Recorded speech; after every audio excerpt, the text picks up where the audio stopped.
whispers of the Kunga River calling your name? I've waited for you, just as I waited for him. They all think they can escape me, but the river never lets go. Are you brave enough to uncover my secrets? Or will you too be mine forever? In an ancient village named Namara, nestled quietly by the Kunga River, time seemed to stand still. Thatched roof houses sat humbly under the shade of towering trees. Dirt paths leading to the riverbank were overgrown with weeds, and the only sound breaking the serene silence was the gentle murmur of flowing water. But do not be deceived by this tranquility, for deep beneath the Kunga's calm surface lies a mystery that has endured for centuries. The villagers believe that beneath the placid waters resides a creature both enchanting and terrifying.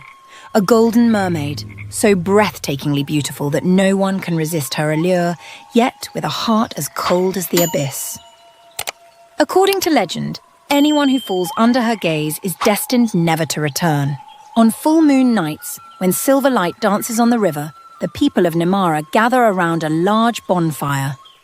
They sit in a circle, listening to the village elders recount the legend of the Kunga. Stories carried through generations by those who have lived their entire lives beside its waters. These are nights when even the bravest adults dare not speak too loudly, fearing their careless whispers might summon the golden mermaid. Amma, the village's eldest storyteller, sat by the fire, her face etched with wrinkles like the flow of time itself. Her eyes reflected the flickering flames, glowing as if they held the secrets of the entire village. "Listen closely, children," she began, her voice raspy but commanding. Kunga is no ordinary river. Those silver ripples you see conceal a secret far beyond what any of us can comprehend. Do not let it deceive you. Once you step into its depths. She paused, her gaze fixed intently on the children, her voice dropping to a warning whisper. "You will never return."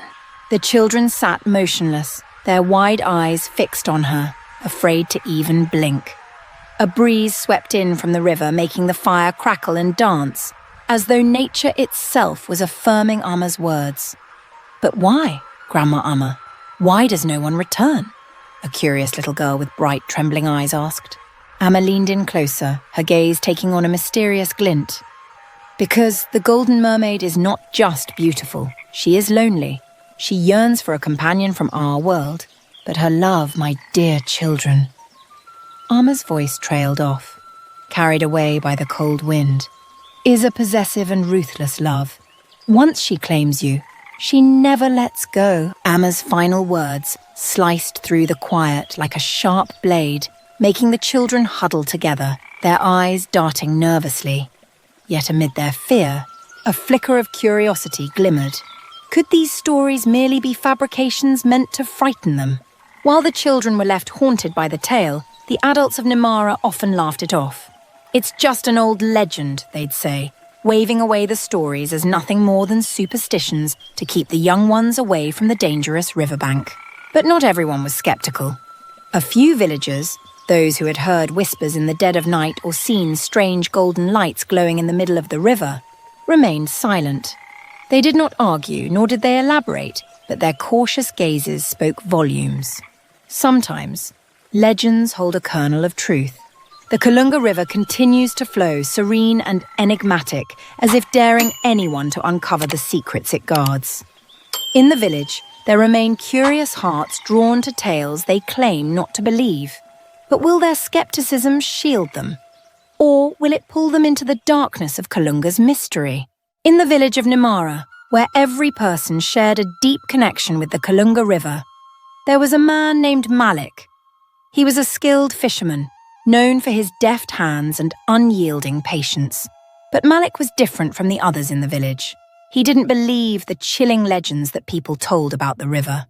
To Malik, Kunga was simply the place where he caught the biggest hauls of fish, the lifeblood of his family. That morning, as the first light of dawn broke the horizon, Malik prepared his fishing gear as usual. He carefully inspected his fishing nets, ensuring every knot was secure, and arranged his tools with precision. However, as he stood at the threshold of his home, his wife, Naomi, could not hide her worry. "Malik, don't go to the river," she pleaded, her voice trembling. "There are safer places. We don't have to take this risk." Malik looked at Naomi, his eyes filled with confidence mixed with a hint of stubbornness. Placing a reassuring hand on her shoulder, he pulled her into a gentle embrace. "Naomi, you know me," he said with a calm smile, his voice steady as if nothing in the world could shake him. "I've fished at Kunga for years. Nothing has ever happened. These legends, they're just stories." Naomi stepped back, her eyes betraying her fear. "But Malik, that river, it's not like other places. There's something wrong about it." She hesitated, struggling to put into words the unease she felt whenever she thought of Kunga. "Don't worry, my love," Malik reassured her, his voice soft but resolute. "I'll be back before sunset with baskets full of fish. We'll have enough for the whole week, and you'll see there's nothing to fear." Naomi watched as her husband's figure disappeared down the path leading to the river. Her heart felt as heavy as if an invisible weight was pressing down on her. The early morning breeze carried a chill from the water, making her shiver. "Please let nothing happen to him," she whispered, clutching her apron tightly as though trying to hold on to something solid. She didn't say it aloud, but deep in her heart she sensed that something was amiss. She recalled the stories the village elders used to tell, that the Kunga River was no ordinary stream. On certain nights, people would hear a hauntingly beautiful song, as though a woman were calling from a distant place. Strange golden lights shimmering on the water's surface left those who glimpsed them with an eerie sense of dread. "Those stories can't just be empty warnings," Naomi muttered to herself. But then she shook her head, trying to calm her nerves. Malik was a strong man, unafraid of anything. Perhaps she was worrying too much. Malik walked on, his steps light and carefree, paying no heed to the warnings or the fear in his wife's eyes. To him, the river was like an old friend, a place that had blessed him with many fruitful seasons. A golden mermaid, legends, they're just bedtime stories, he thought, chuckling at the memory of the villagers' fireside tales. When he arrived at the riverbank, the morning sunlight danced on the water's surface, creating a mesmerizing, glittering scene. But Malik barely noticed. To him, it was just another day of work. He tied his fishing line to a stake, sat down and cast his net. The gentle gurgle of the river sounded like a familiar tune, lulling him into a sense of ease. Yet, deep beneath the water's surface, a pair of golden eyes watched him in silence. That morning, a thick fog enveloped the Kunga River, adding an eerie chill to the air. Malik walked along the dirt path leading to the riverbank, his shoes leaving prints on the damp ground. The sound of the river's gentle murmur reached his ears, familiar yet carrying an unusual undertone.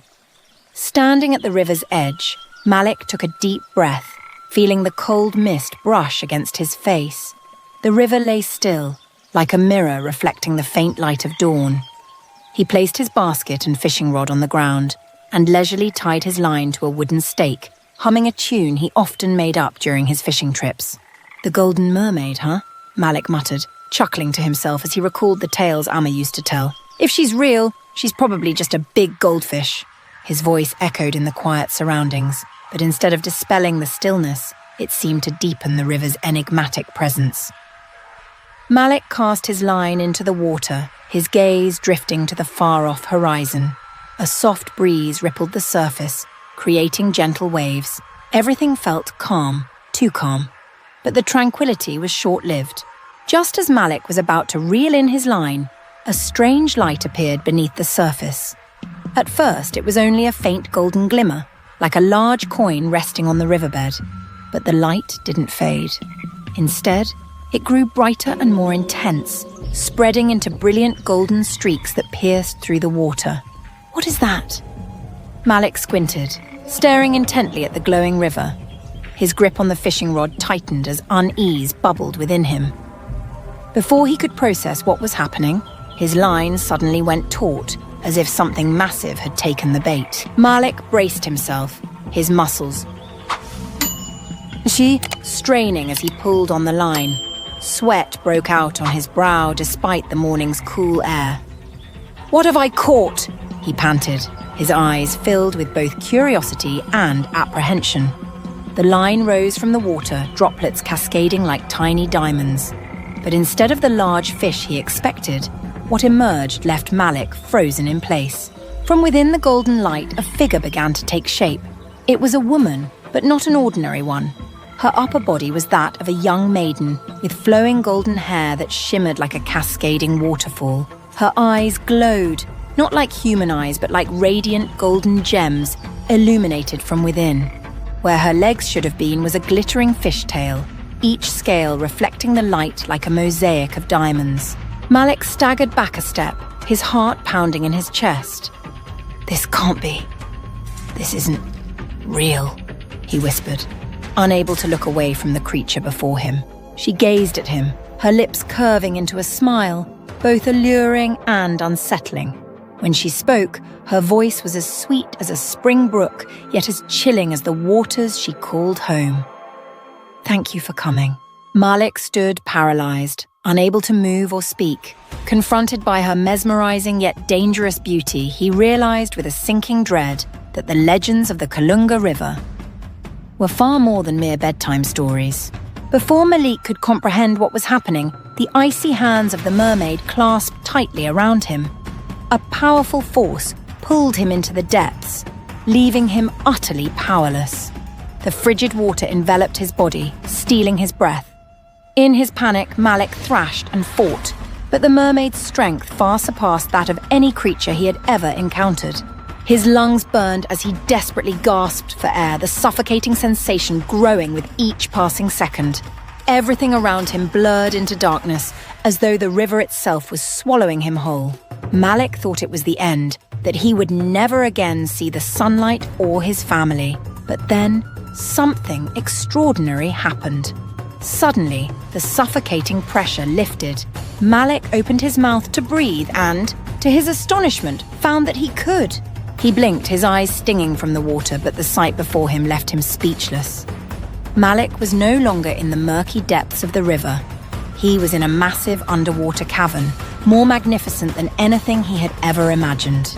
Soft blue light radiated from bioluminescent algae clinging to the walls, casting a mysterious yet breathtaking glow. Coral stalagmites rose from the ground like pillars of an ancient palace, their surfaces reflecting the ethereal light like precious gems. At the center of the cavern stood a smooth stone pedestal, polished as if sculpted by divine hands. Malik could do nothing but stare, his confusion growing with every moment. "Welcome to my kingdom," a sweet but chilling voice echoed through the silence. Malik turned and saw the mermaid standing there, regal as a goddess. Her golden hair floated around her like shimmering silk, and her radiant golden eyes seemed to pierce through him, reading every secret he had ever kept. Her powerful tail gleamed as it moved, sending mesmerizing ripples of golden light through the water. "I am Niara, Queen of Kunga," she announced, her voice resonating through the cavern. "And now you shall be my king, will be my..." Malik staggered back, gripping the edge of the stone pedestal for balance. "I can't stay here," he shouted, his voice trembling but resolute. "I have a family. Naomi is waiting for me at home. Please, let me go." Niara glided closer, her gaze flashing with a chilling possessiveness. Her smile, once gentle, now carried a dangerous edge that sent shivers through Malik. "Family? Naomi?" she repeated, drawing out the words with mocking amusement. "Those things no longer matter. You've entered my world, and now you belong to me, Malik. Forever." Her words landed like a heavy curse on Malik's shoulders.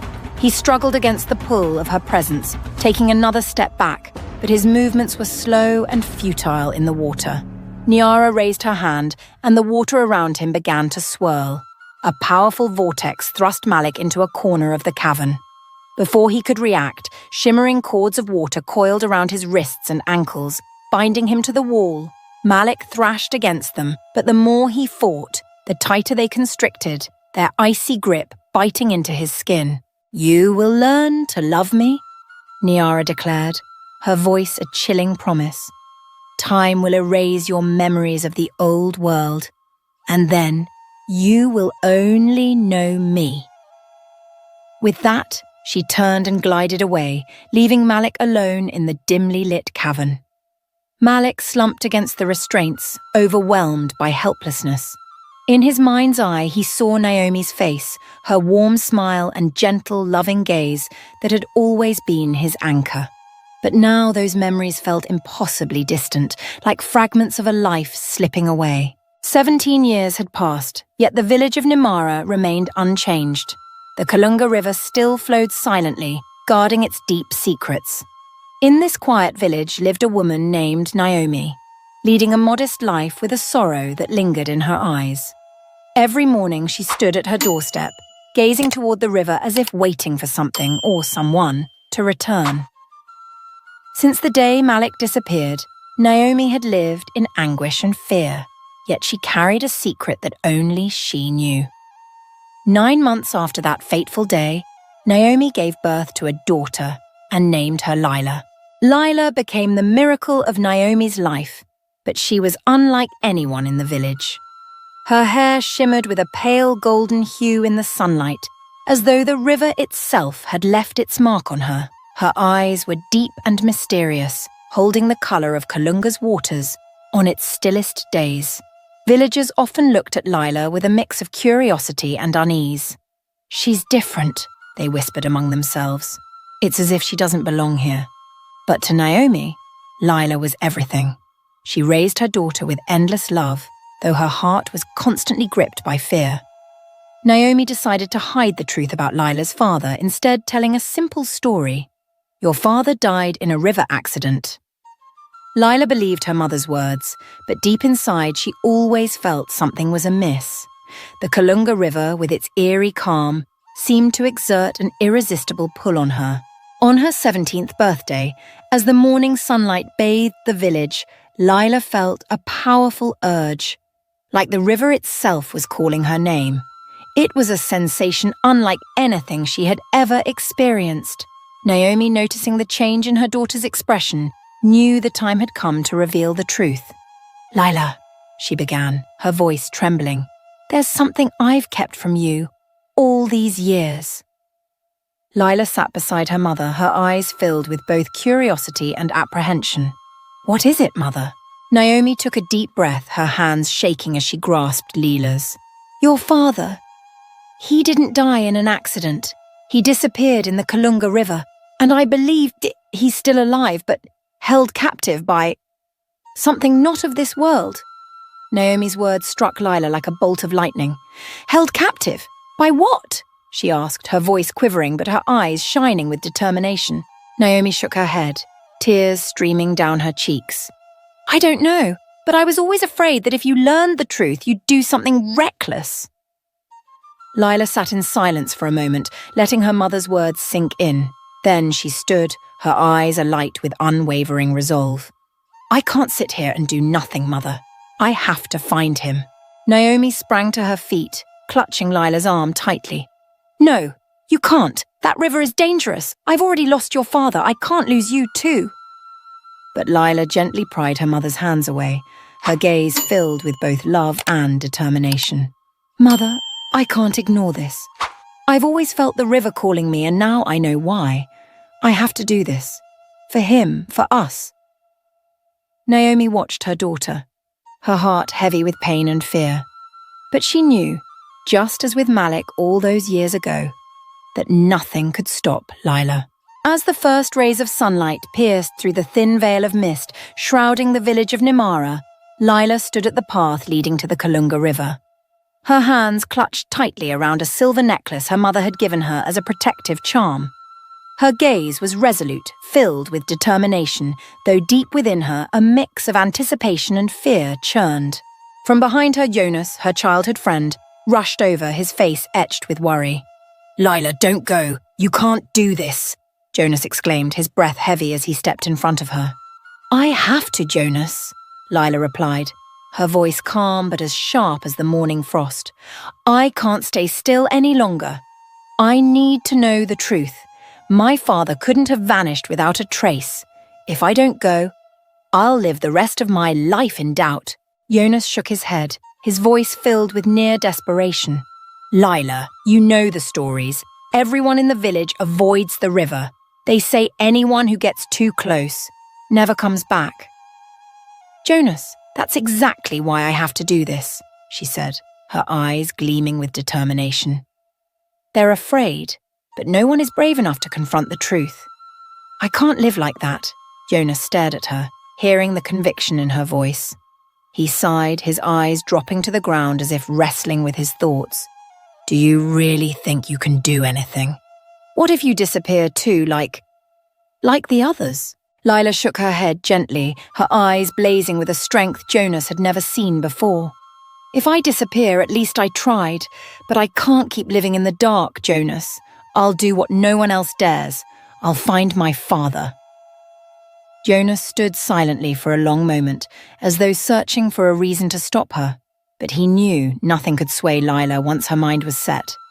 Finally, he sighed deeply and stepped closer, his eyes now reflecting reluctant acceptance.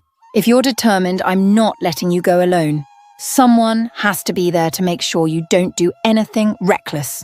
Lila looked at him, her expression a mix of surprise and gratitude. Jonas, you don't have to do this. This is my journey, not yours. Jonas gave a small, uncertain smile. Lila, you know I won't let you go alone. If something happens, at least we'll face it together. But you have to promise me you'll be careful. Lila nodded slightly, her eyes glimmering with a faint spark of hope. Thank you, Jonas. That means so much to me. Together, they stepped onto the path leading to the river, leaving behind the familiar sounds of the village. The air grew colder as they approached Kunga. The river veiled in a thick mist that seemed like a curtain of secrets no one dared to draw back. The shadows of the trees lining the path seemed to close in around them. A chilly breeze whispered through the leaves, carrying an eerie murmur, as though the river was both beckoning and warning them. Jonas glanced at Lila, his eyes filled with concern. Lila, I hope we're doing the right thing. Lila's reply was soft but unwavering.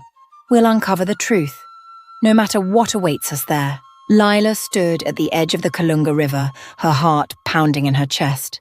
The water before her was eerily still, reflecting the moonlight like a mirror. Kneeling, her trembling hands reached out to touch the icy surface. The moment her fingers brushed the water, a blinding golden light erupted from the depths. What began as a faint glow quickly spread, turning the river into a mesmerizing display of mystical radiance. Behind her, Jonas gasped for breath. Lila, no! Be careful! He shouted, rushing toward her. But it was too late. From within the golden glow, a figure emerged. Lila's mouth fell open as Niara, the legendary mermaid, slowly rose from the water. Her golden hair shimmered like strands of silk, floating gracefully in the water. Her eyes gleaming like molten gold, fixed on Lila as if piercing through her very soul. Niara smiled, a mysterious expression blending both gentleness and danger. At last you've come, Lila, she said, her voice clear and cold like the river itself. Where's my father? Lila demanded, her voice a mixture of anger and desperation. Niara tilted her head, her face serene, as though she were indulging in a game. He is here in my kingdom where he belongs, and so do you. Lila took a step back, her hands clenched tightly. What are you talking about? Niara's smile turned sharper, colder. You are part of this place, Lila. My daughter. The word struck Lila like a thunderclap. She froze, her world crumbling around her. No, my father is human. I am human. Jonas, though shaken, stepped forward, trying to pull Lila away from Niara's grasp. Don't listen to her, Lila. She's trying to deceive you. But with a mere wave of her hand, Niara sent a powerful jet of water shooting from the river, knocking Jonas to the ground. He tumbled backward, dazed by the strange force of the mermaid's power. Niara turned back to Lila, her eyes no longer gentle but filled with a dangerous possessiveness. Do not fear, my daughter. I have waited 17 years for this moment. You belong here, with me.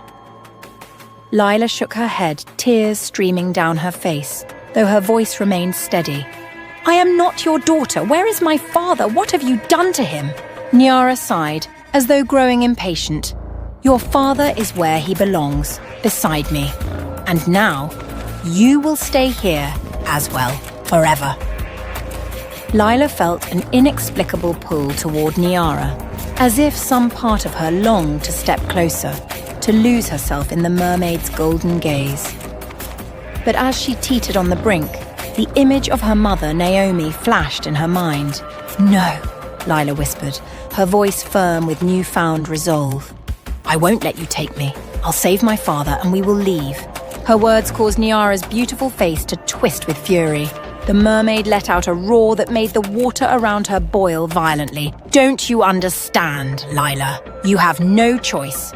You are part of me, and I will take back what is mine." Niara extended her hand toward Lila, and a swirling vortex of water began forming at her feet, pulling her closer to the river's depths. Jonas, injured but determined, shouted from where he lay, "Lila, fight her! Don't let her pull you under!" Lila closed her eyes, clutching the silver necklace around her neck. She felt a strange warmth radiating from it, spreading through her body. Suddenly, the pendant's gemstone flared with a brilliant light, so dazzling that the golden glow surrounding Niara paled in comparison. Niara recoiled, her eyes wide with shock and fear. "This cannot be," she whispered, her voice trembling with anger and disbelief. Lila stood before Niara, her eyes flickering with a storm of emotions. The golden-haired mermaid, radiant like a cascade of molten fire, gazed at her with eyes that sparkled like sunlit jewels. Around them, the river churned as if it, too, awaited Lila's choice with bated breath. Niara extended a hand, her voice lilting like a haunting lullaby. "Come to me, Lila. You don't belong to the outside world, a place filled with pain and loss. Here you will have everything: power, immortality, and family." A strange pull gripped Lila. Niara's words weren't merely spoken. They wrapped around her mind like invisible threads. For a moment, she imagined a life free from struggle, untouched by loss, where perfection reigned eternal. But then, a vivid image of her mother, Naomi, pierced through the haze. She saw her mother's tear-streaked face, recounting the day her father vanished. She remembered the quiet sacrifices her mother had made, raising her with love and hope despite the pain. Niara might offer promises of family, but Lila knew who her true family was. Lila shook her head, clutching the silver necklace around her neck. "I don't belong to you, Niara. My family is up there. I will save my father, and we will return." Niara's golden eyes narrowed, and her smile faded. "Don't you see, Lila? You have no choice. You are part of me, just as your father was." With those words, Niara surged forward, the water around her rising into wild vortexes that propelled her closer. But before she could touch Lila, the pearl on Lila's necklace suddenly flared with a blinding light. The glow radiated with such intensity that the entire space was engulfed in brilliant white. Lila felt a comforting warmth wrap around her, shielding her from the river's ominous grasp. Niara staggered back, her eyes wide with disbelief. "This is impossible!" she roared, her voice now stripped of its gentleness, replaced by seething fury. The waters surrounding Niara surged into towering whirlpools, crashing against the radiant barrier of light emanating from Lila's necklace. "Do you think that trinket can protect you forever, Lila? Light fades, but the river never stops flowing. I will wait, and you will belong to me." Lila met Niara's gaze, her grip on the necklace tightening. "You're wrong, Niara. I will never belong to you, and I won't let this river take anyone else." Turning away, Lila moved forward, the light from the pearl illuminating her path through the swirling waters. Yet she knew in her heart that this was not the end. Behind her, she could feel Niara's cold, menacing gaze, filled with danger and vengeance, tracking her every step. Lila struggled in the freezing currents, the sensation like thousands of blades slicing into her skin. Dim flashes of the underwater cavern flickered before her eyes, but she couldn't focus. Niara, with her invisible power, pulled her deeper and deeper into the Kunga River's depths. Suddenly, The water around her stilled. Lila found herself standing in an otherworldly cavern, its walls glowing with bioluminescent algae. Coral stalagmites radiated a soft, ethereal blue light, creating a beauty that did little to calm her nerves. In the center of the cavern stood a massive stone platform. Upon it, a familiar figure was bound tightly by shimmering chains of liquid water. Malik, her father, the man she had longed to find her entire life, was slumped forward, his frail shoulders quivering with each labored breath. "Father!" Lila cried, her voice echoing through the cavern, mingling with the sound of dripping water. Tears streamed down her face as she ran to him. Malik lifted his head, his eyes widening in disbelief at the sight of her. "Lila? Is it really you?" His voice was hoarse but filled with emotion. "My God, I thought I'd never see you again." Lila knelt beside him, her trembling hands reaching out to the watery chains that held him. "I'm here, Father. I'm going to get you out of this." Malik shook his head, despair clouding his eyes.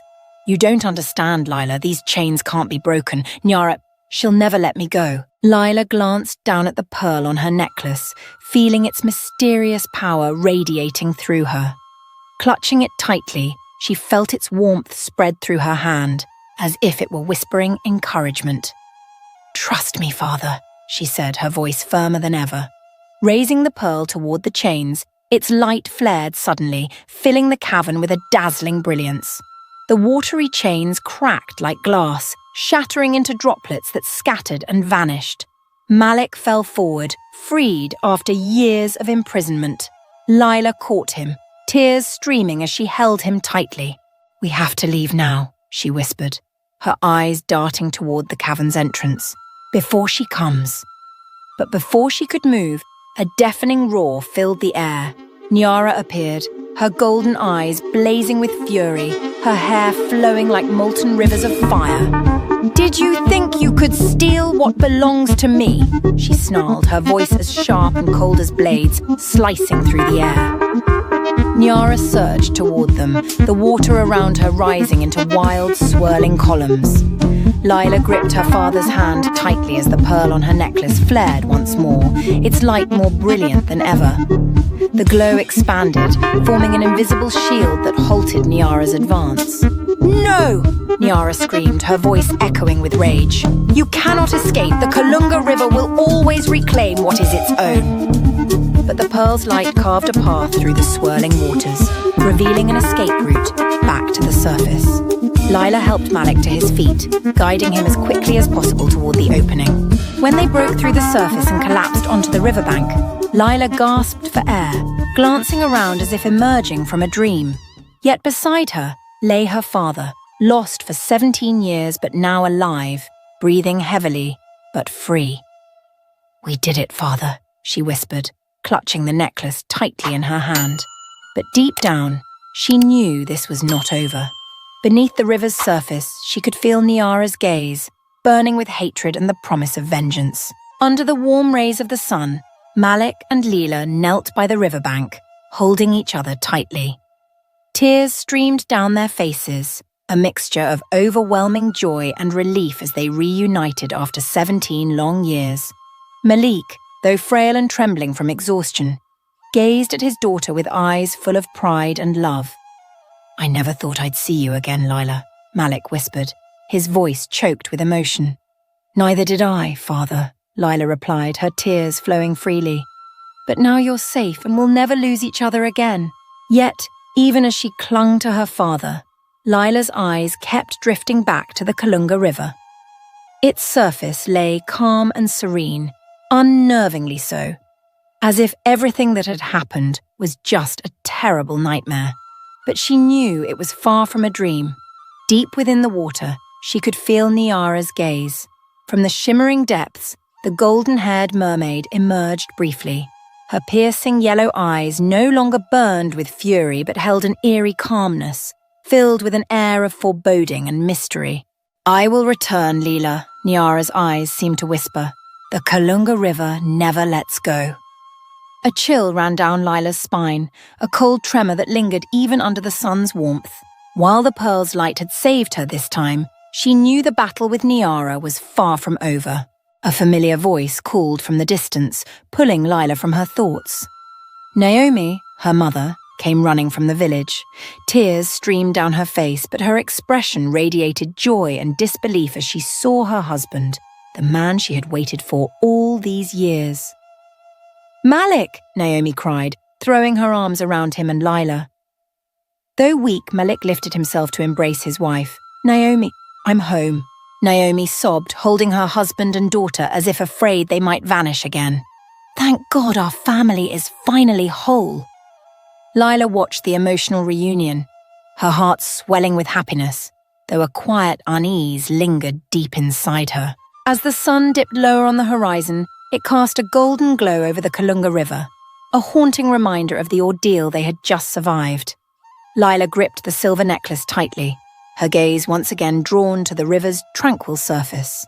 This legend isn't over, Lila thought. The Kunga River with its allure and danger remained, and Niara, the powerful, vengeful mermaid, was still there waiting for another chance. As darkness crept across the land, Lila stood silently, savouring the fragile peace of their reunion. She knew that she and her family would need to prepare for what lay ahead. The Kunga River never forgives, and Niara would not give up easily.